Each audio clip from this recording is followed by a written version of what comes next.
Muy buenas tardes y muy agradecido con los estudiantes que me pidieron les hiciera llegar este video con algunas preguntas sobre el tema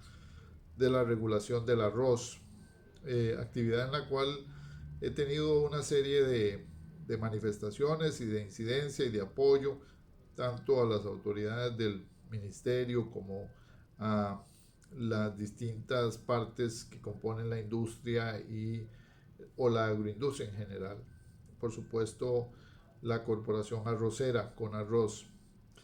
Cuando me preguntan si considero que la producción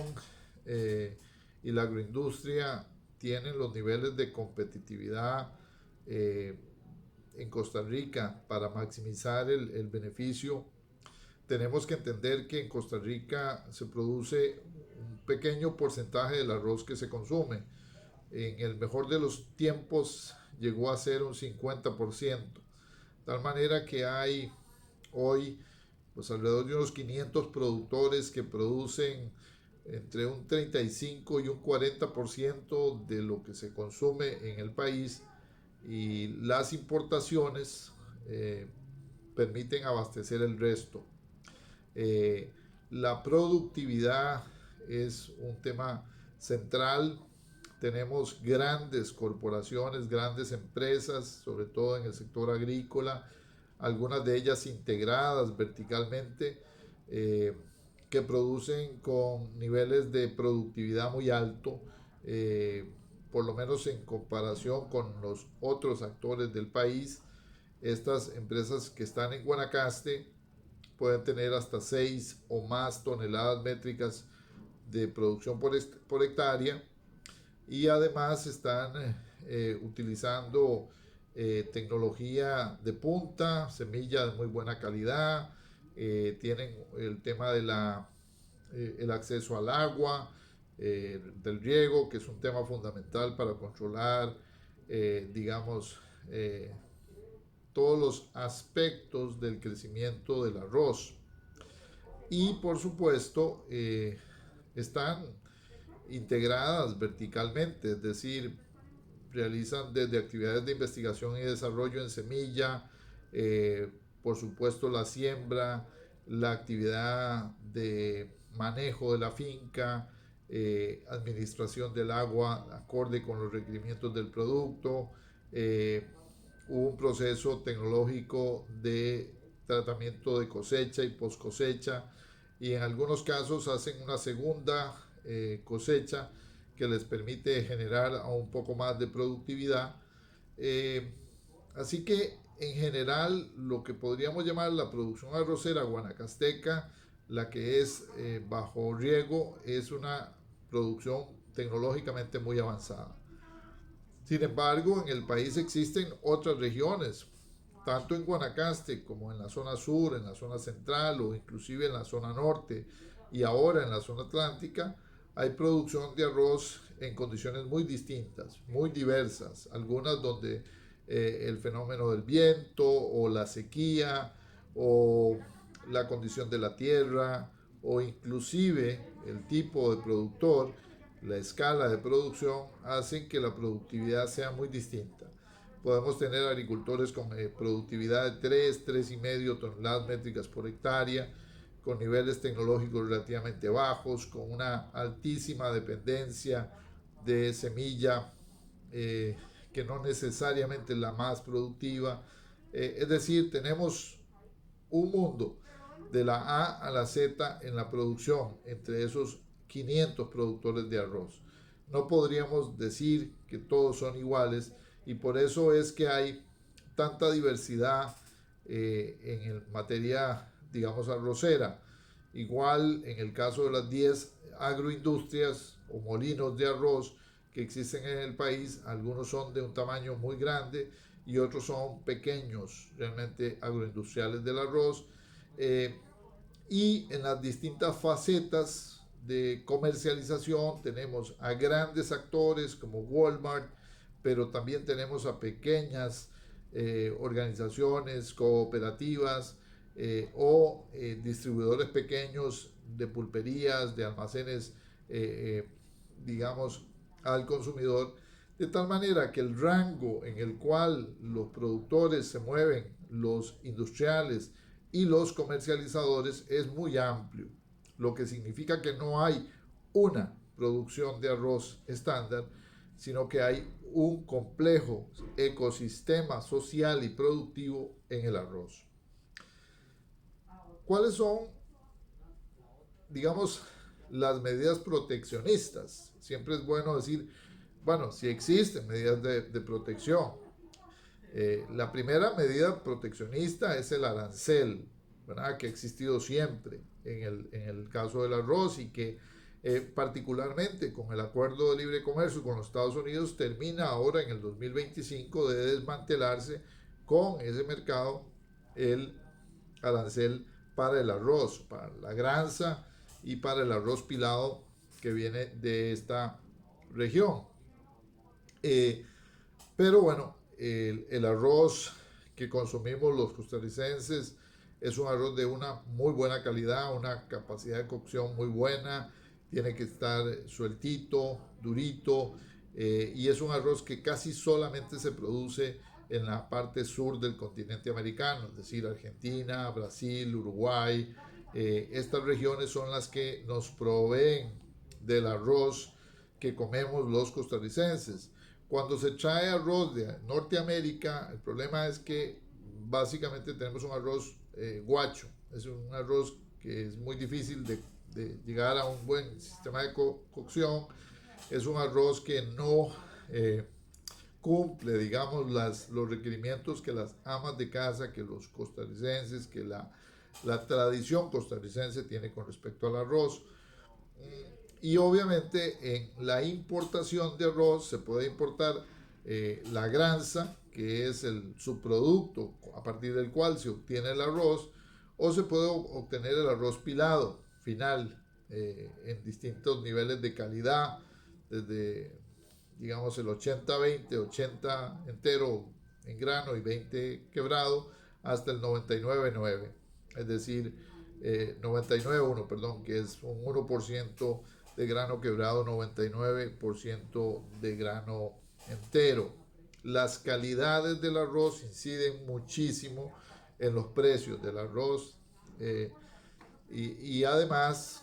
el costarricense y las clases medias y altas también está muy acostumbrado a consumir arroces combinados, arroces con otros ingredientes como camarones y otras cosas que vienen ya empaquetados, que no están protegidos, que no están liberalizados y que obviamente tienen un impacto en el bolsillo del consumidor. Así que cuando hablamos del arroz no estamos hablando de un único o exclusivo producto. Hay varias calidades y hay varios productos y subproductos de eso que llamamos arroz. Las medidas proteccionistas adicionales es en el caso particular del arroz, es la fijación de precios, fijación que está a cargo del Ministerio de Economía, es el único producto de la canasta básica que quedó con una regulación de precios a cargo del Ministerio de Economía, y se regula tanto el precio de compra de la granza, es decir, la relación entre industriales y productores de arroz, como la relación que existe entre los industriales y los comercializadores y los minoristas y el consumidor. Toda esa cadena de precio del arroz en la calidad 80-20 y las categorías adicionales que se generan están reguladas por el Ministerio de Economía con un decreto que se realiza a partir de el trabajo de la información que brinda Conarroz, la Corporación Arrocera Nacional, que no es una corporación para los productores o para los industriales, que es básicamente una corporación que, digamos, con su función pública es apoyar al sector arrocero y dentro de esas funciones tiene como objetivo, como pilar, brindarle al Ministerio de Economía, digamos, la información estadística y, entre otras, la información requerida para la fijación de precios. ¿Cuán importante es la seguridad o la protección a la seguridad alimentaria y si eso se cumple, si ese objetivo se está logrando? Vean, para casi ningún producto la regulación está asociada con la seguridad alimentaria. La regulación lo que asegura es un precio de compra de la granza al productor nacional que le permite subsistir. Ahora, en ese proceso de fijación de precio de la granza, que es un subproducto que permite crear el arroz o conseguir arroz después de 4 o 5 meses de maduración, ese tiempo que requieren los agricultores y ese proceso industrial del arroz, al tener un precio fijado en la granza de origen nacional,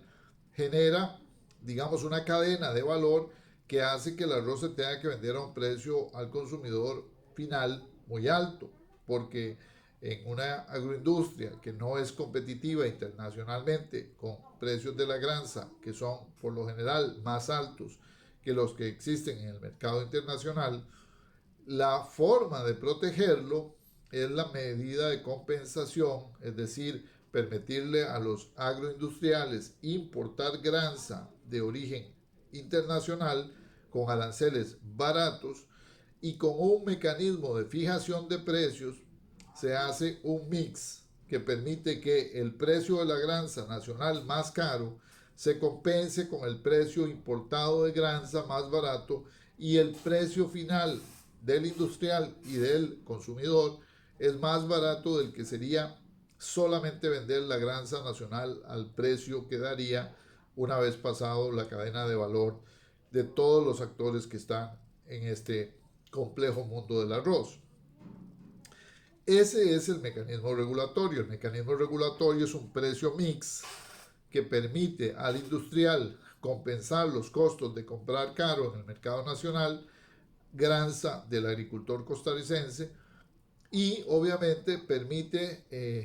vender en el mix un poco más barato al consumidor con un precio controlado. Y bueno, todos los avatares que hay en ese proceso intermedio es lo que hace que la regulación sea muy compleja. Porque para algunos agricultores que no están integrados verticalmente, ese costo siempre es, como dicen, raspar la olla, y para otros son clavos de oro. Es decir, las agroindustrias grandes, integradas, que tienen altísima productividad y que están pues usando agua y que tienen condiciones tecnológicas mucho más adecuadas, tienen un gran colchón a la hora de procesar el arroz y venderlo, mientras que los pequeños y medianos productores de arroz apenas si logran subsistir, en algunos años ni siquiera eso, con la fijación de precios. Entonces el mecanismo de fijación de precios no es ni igualitario ni justo en esta condición, digamos, de desigualdad inicial en la que operan los productores del arroz. En relación con la discusión con Coprocon, en realidad es básicamente una discusión sin posibilidad de llegar a un acuerdo, porque Coprocon, en el entendido de que defiende al consumidor, lo hace para favorecer, digamos, que el producto o que el bien se venda a un precio más bajo y ojalá en la mejor calidad posible. Sin embargo, en una agroindustria como esta, donde hay muy pocas posibilidades de compra, es decir, los pequeños y medianos agricultores no tendrían opción de vender su granza nacional a la industria si no operara la regulación, o tendrían que hacerlo a precios muy bajos, ruinosos para la agricultura. Por lo tanto, solo quedarían los agricultores grandes e integrados verticalmente, que son unos cuantos allá beneficiados en Guanacaste, y efectivamente lo que tendríamos es un aumento en la importación de arroz. Cuando los precios internacionales están bajos, eso pareciera ser una buena idea y pareciera ser un factor interesante para el consumidor. Pero cuando los precios internacionales del arroz y de la granza son altos, en un mercado abierto, competido, ¿ah? Pues básicamente lo que tendríamos es que el consumidor saldría pagando los platos rotos de la fiesta, es decir, tendría que pagar el arroz más caro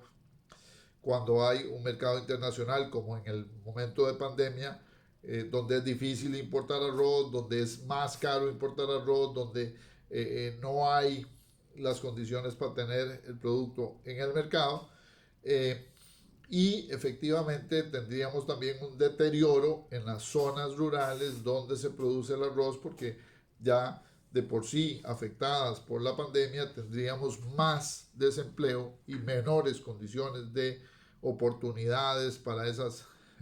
fincas y esos agroindustriales que están en estas zonas. Entonces hay que tener muchísimo cuidado, como dicen, para eh, desmantelar, como dice Coprocon, la agroindustria del arroz para favorecer a los consumidores, porque puede ser más caro, eh,